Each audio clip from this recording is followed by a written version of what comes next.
Hello, hello. God bless you tonight.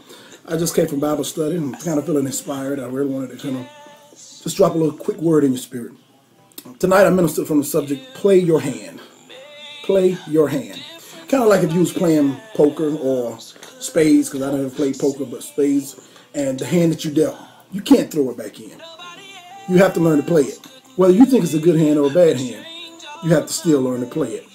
Same way it is even when the scripture, when they did with that rich young ruler that came to Christ. And one thing that he came talking about how good he was and everything he had going on. But Jesus told him, there's one thing you're lacking. He says to pick up your cross and follow me. The Bible says that he went away sad, because he had many riches and stuff, and he went away from that. But the point I'm making is this, that he did not embrace the challenge that Christ put upon him.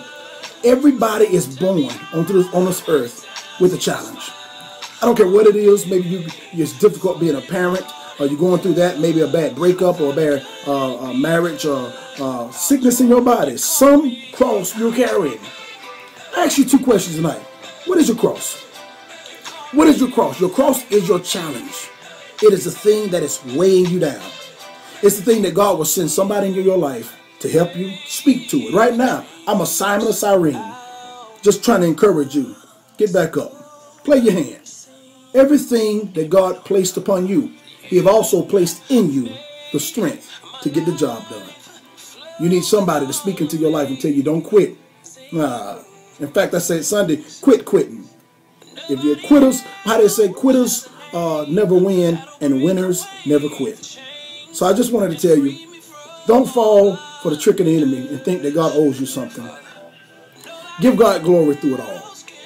I don't care if the tears fall. And no, I would never tell you that God will come along and remove all your tears.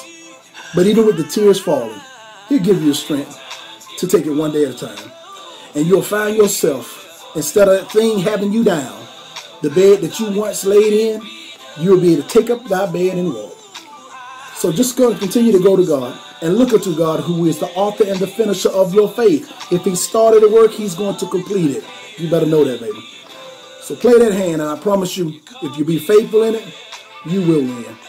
So know that I love you. Take this word as a vitamin in your spirit. Pass it on to somebody else. Until next time, be blessed. Play your hand, and you'll still win.